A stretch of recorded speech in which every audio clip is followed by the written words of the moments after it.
वक्त हम मौजूद हैं पंगाली कलां में।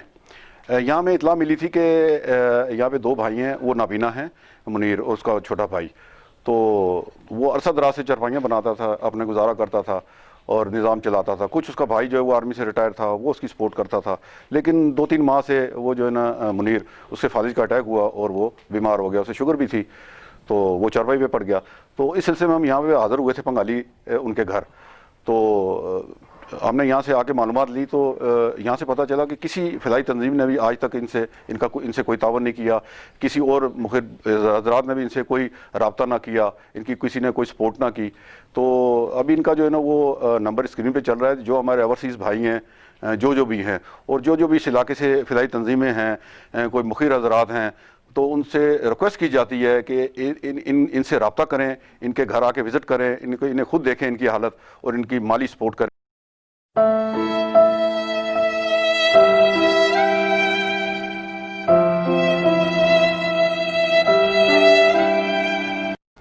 यहाँ में निशानदेही हुई थी, अपना यहाँ के मौज़ीन जो यहाँ के लोगों ने हमें निशानदेही की थी, बल्कि मैं भी इसी गांव का रहने वाला हूँ। तो इन्होंने निशानदेही की कि यहाँ पे जो है ना वो दो भाई हैं, उनकी वो नाबीना है, उनकी जो है ना वो तकरीबन 40 साल से उनकी जो है ना नज़र नहीं है, तो इनकी कोई माली सपोर्ट भी नहीं कर रहा। तो इस सिलसिले में हम यहाँ मौजूद हैं पंगाली में, उनके घर आए हैं मुनीर के।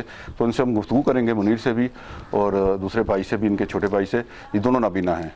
तो मुनीर जो है ना वो अरसा दराज से अपना खुद ही जो है ना किसी के आगे इसने हाथ नहीं फैलाए इन्होंने, और ये खुद ही चारपाइयाँ बनाकर और गुजारा करते रहे हैं। अब ये 3 माह से तकरीबन ये इन्हें फालिज का अटैक हुआ है और शुगर की बीमारी भी है, तो ये चारपाई पे हैं। तो इस सिलसिले में हम हाज़िर हुए हैं, तो इनसे भी हम बात करेंगे, इनके भाई से बात करेंगे, और यहाँ पे जो है ना गाँव के मौज़ीन भी बैठे हुए हैं, हम उनसे भी गुफ्तगू करेंगे और वो भी ये बताएंगे कि इनकी कौन कफालत करता रहा है और ये कैसे अपना निज़ाम चलाते रहे हैं। तो हमें ये भी यहाँ आके पता चला है कि पंगाली में फ़िलाई तंजीमें मौजूद हैं, कोट जमल में मौजूद हैं और दीगर इलाकों में मौजूद हैं, लेकिन आज तक इनकी किसी ने यहाँ पर आके कोई माली सपोर्ट, कोई राशन, कोई चीज़ नहीं इन्होंने किसी ने दी।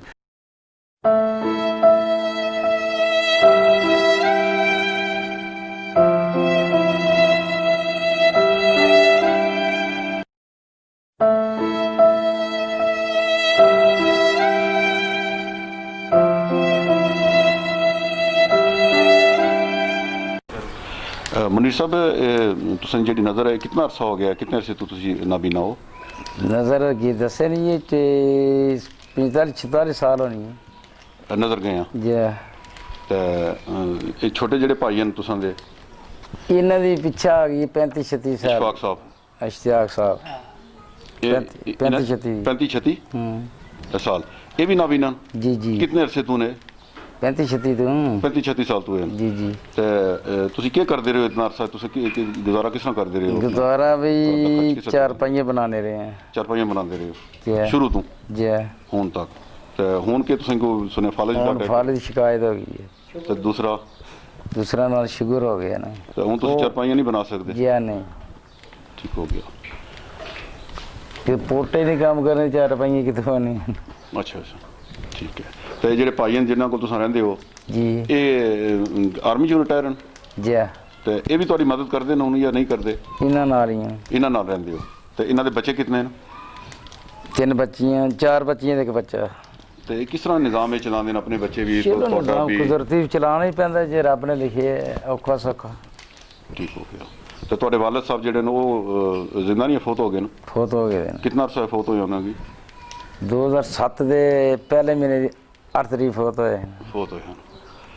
तो हुन जेह्ड़ा तुसी चारपाई पर आ गए हो ते तुसी किस तरह दवाइयां लै रहे हो, खर्चे किस तरह बर्दाश्त कर रहे हो? बस ये तुहाडे जे भैणां भरा मदद कर जांदे न। अच्छा।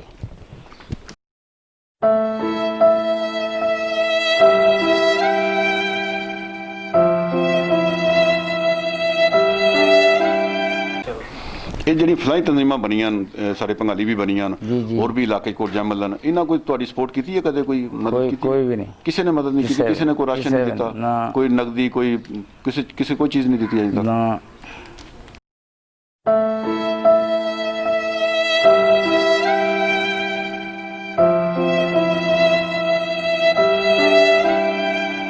मुनीर के दूसरे भाई हैं, इन्होंने इशफाक अहमद अपना नाम बताया और इश्तियाक अहमद इन्होंने नाम बताया, और इनकी उम्र जो है ना वो तकरीबन 50 साल के करीब ही है। जी तो अब इनसे हम पूछेंगे कि इनकी जो ये नाबीना हुए तो इन्हें अच्छा जी तुम जो नाबीना हुए हो तो उनको सदमा होया वे भी मैं नाबीना हो गया। सदमा बस की करना, रब दी मर्जी है भाई। अच्छा तो कोई दुख नहीं होया भी किसी को भी? दुख तो है होंदा ही है ना, लेकिन अल्लाह दी मर्जी है। अल्लाह दी मर्जी वो तो गल है। ਤੇ ਇਹ ਜਿਹੜੇ ਤੁਹਾਡੇ ਭਾਈ ਹਨ ਮਨੀਰ ਅਹਿਮਦ जी ਇਹ ਨਿਜ਼ਾਮ ਚਲਾਉਂਦੇ ਰਹੇ ਤੁਹਾਡਾ ਖਰਚਾ ਪਾਣੀ ਜੋ ਵੀ ਹੈ? हाँ बिल्कुल ਅੱਛਾ ਅੱਛਾ ਤਾਂ ਹੁਣ ਇਹ ਬਿਮਾਰ ਹੋ ਗਏ ਨੇ? जी। ਕਿੰਨੇ ਅਰਸੇ ਤੋਂ ਬਿਮਾਰ ਹੋਏ ਨੇ? 3 ਮਹੀਨੇ ਹੋ 3 ਮਹੀਨੇ ਹੋ ਗਏ। ਤਾਂ ਹੁਣ ਘਰ ਦਾ ਨਿਜ਼ਾਮ ਕਿਸ ਤਰ੍ਹਾਂ ਚਲਾਉਂਦੇ ਹੋ? ਗਏ। ਬਸ ਐਂ ਜੀ ਚੱਲ ਜਾਂਦਾ ਤੁਹਾਡੇ ਬੰਦਿਆਂ ਨਾਲ ਵੇ।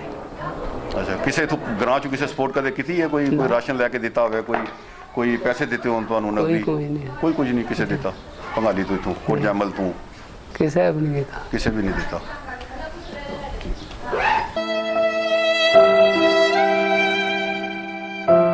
निशानदेही की थी कि यहाँ पे हमारे दो जो है ना भाई हैं और वो नाबीना हैं जी बिल्कुल। तो अरसा दराज से जो है ना वो चरपाइयाँ बना के और अपना गुजारा करते रहे हैं। जी जी और जी। किसी फलाई तंजीम ने इनकी आज तक सपोर्ट नहीं की, कोई नकदी नहीं दी। नहीं तो इस सिलसिले में हम हाजिर हुए, तो आप ज़रा बताएंगे कि ये मुनीर और जो इसके भाई हैं बिल्कुल, ये मुनीर और इश्तियाक साहब इनको हम बहुत करीब से जानते हैं। ये रिश्ते में मेरे चचा लगते हैं। इससे पहले ये जो चाचा मुनीर साहब बैठे हुए हैं ये नलके की बोर वालों के साथ भी बोर का इन्होंने किसी के आगे हाथ नहीं फैलाया, खुद अपनी मदद आप इन्होंने गुजारा किया है और ना ही किसी ने सपोर्ट की, किसी ने सपोर्ट नहीं की है, किसी फलाई तंजीम ने इनकी सपोर्ट नहीं की है, ना ही किसी ने इनकी कोई दराजी की है। आज 3-4 माह से चाचा मुनीर ने जो ये फालिज की अटैक हुआ इनको, ठीक है, बिम्बर दाखिल रहे हैं, मीर पर रहे हैं, ठीक है। अभी ये 2-3 दिन से घर आए हैं। तो इसके बावजूद भी किसी ने यहाँ से गांव से या किसी फलाई तंजीम ने किसी ने भी अभी तक रब्ता नहीं किया? किसी ने रब्ता नहीं किया। तो ये असलम साहब आपकी बहुत बहुत मेहरबानी है जो आप यहाँ तशरीफ़ लाए और इनका ये इंटरव्यू वगैरह आपने लिया है। देखो कोई खुदा खौफी करेगा, कोई ऐसी तंजीमें होंगी जो इनकी मदद करेंगी, तो आपका जनाब बहुत बहुत शुक्रिया है, राय साहब का भी बहुत बहुत शुक्रिया है। अभी हमारे साथ मौजूद हैं जी ये सूबेदार शरीफ साहब हैं, रिटायर्ड सूबेदार शरीफ साहब, और इन्होंने भी हमें बताया कि इस तरह के दो जो भाई हैं हमारे गांव में तो वो इस तरह नाबीना हैं अरसा से। तो इनसे हम पूछेंगे शरीफ साहब से कि ये इतना अरसा से ये किस तरह ये गुजारा करते रहे। मैं तो हैरान हूँ कि आप नाबीना हो के और वो अपना घर का सिस्टम इतना अरसा चलाते रहे हैं, तो आप बताएंगे कि?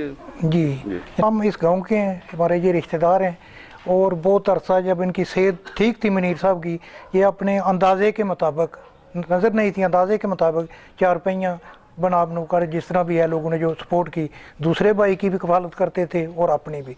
अभी ये शुगर के मरीज़ हैं और अटैक हुआ है, 2-3 माह हो गए हैं, भी ये भी कुछ भी हाथ पाँव इलाज या काम नहीं कर सकते।